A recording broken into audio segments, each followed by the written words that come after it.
All right, so everybody, welcome to the setup. I would say like tour, or basically just like a spec setup slash tour. It's not gonna be really much of anything, just mostly what I play.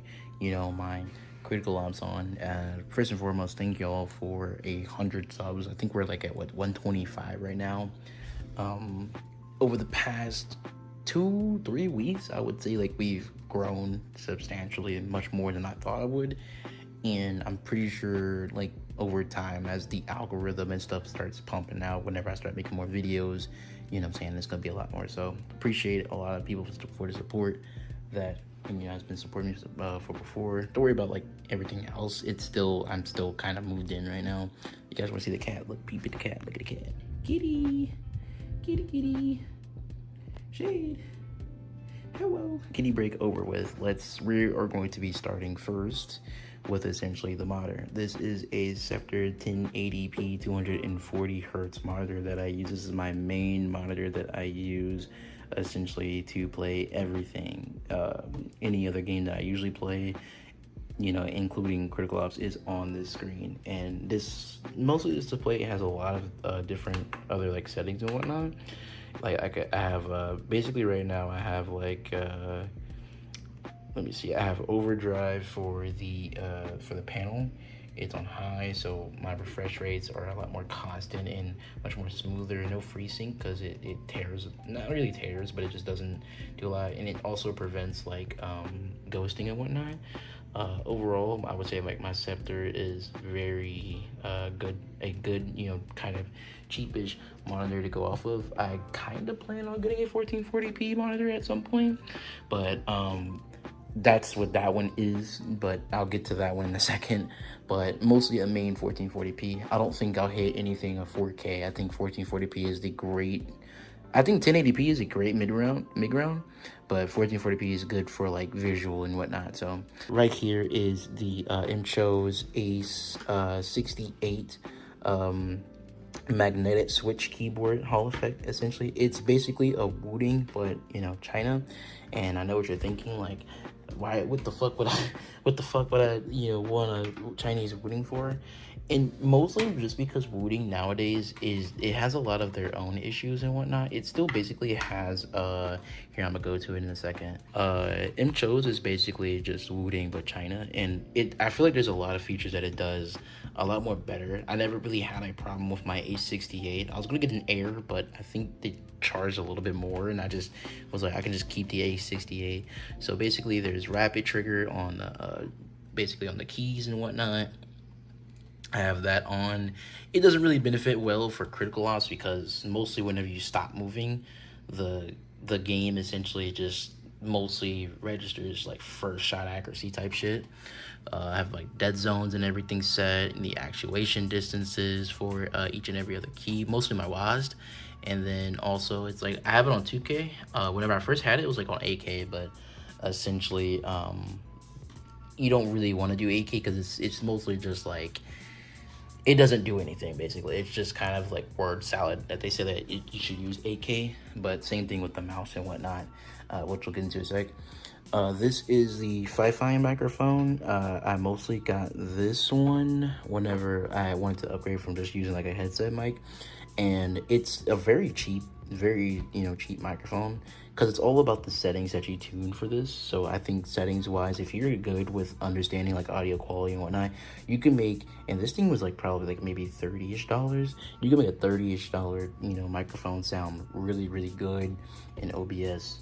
And then now we're gonna get into the mouse. The mouse is a Logitech Super Strike X2.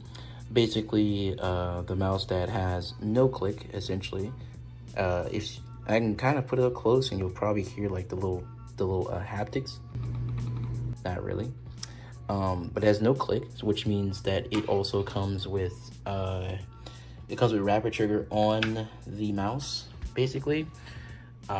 Which if I can hurry up and pull up the let's see, I can pull up the software right here. As you can see right here, this is the basically the hub for the Logitech stuff that I usually use, and that's my headset, which we'll get into a little bit, but I won't talk too much about it. And essentially I have my keys assigned to 1 and 3 on my side clicks because that's just my preferred. And if you want to see the hits configuration right here, I have it on actuation point like 2. I can do 1, but it's just way too sensitive. And you can see the actuations like as I'm clicking, essentially. Like you can see like that little line right there, right up here is where it registers a click. I'm barely pushing the mouse down. So basically, it was mostly advertised of like basically 0.3 milliseconds. And like I said, rapid trigger right here. I have it rapid triggered on, basically. And then the quick access, I have it on 2 because it just feels right there. But outside of that, this is a very fun mouse to use. I do think it's a little overpriced, so I do think that if you're someone that is looking for like an actual like fun mouse, if you want to do it for the Click Tech, I highly advise it. And these are the dots I have essentially for the mouse pad that we'll get into. These dots, I switched out my other PTFEs because they just made so much noise. And you can see right here, like they don't make as much noise. They're still making noise mostly because it's just the Super Strike is just, this feels all lopsided, you know, when it comes to like, I guess the symmetry. But you can see the glide there. And yeah, that's pretty much the Super Strike in a nutshell. This right here is my SkyPad V3. This is a tempered glass mouse pad.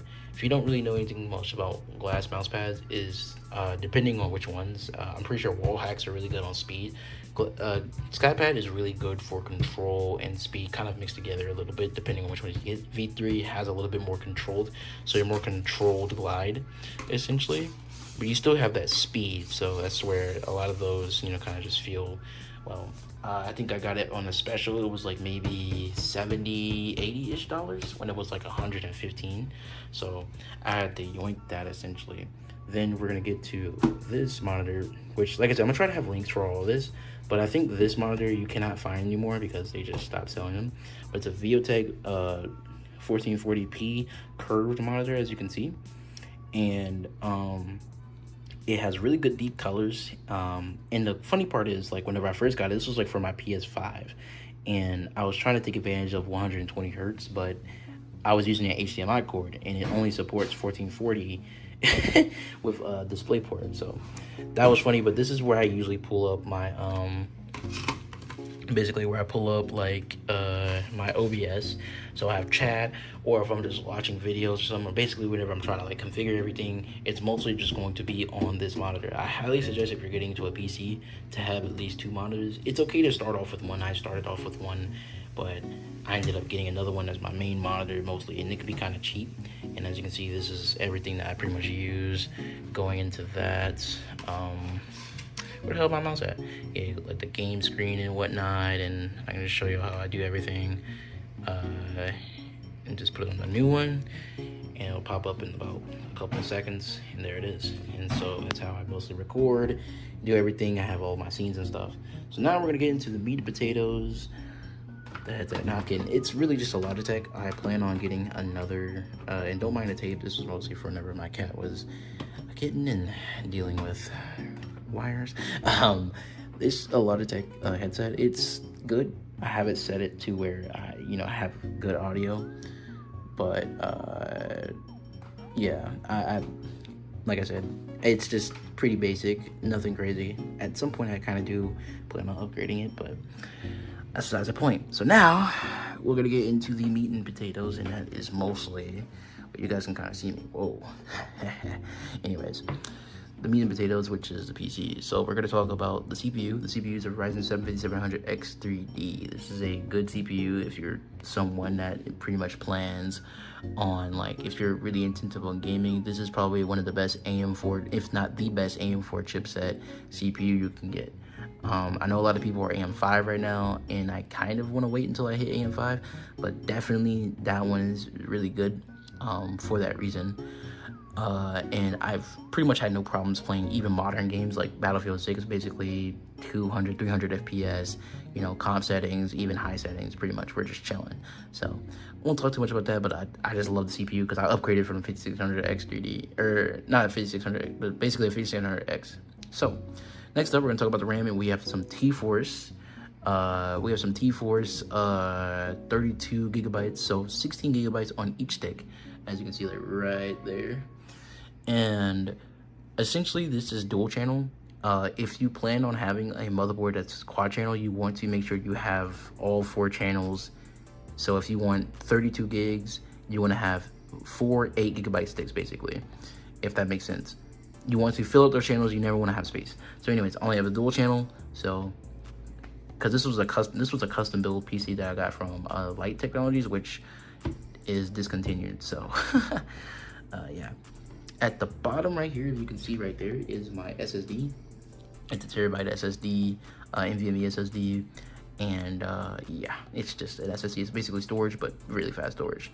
And then the GPU is a GeForce RTX 4060 Ti.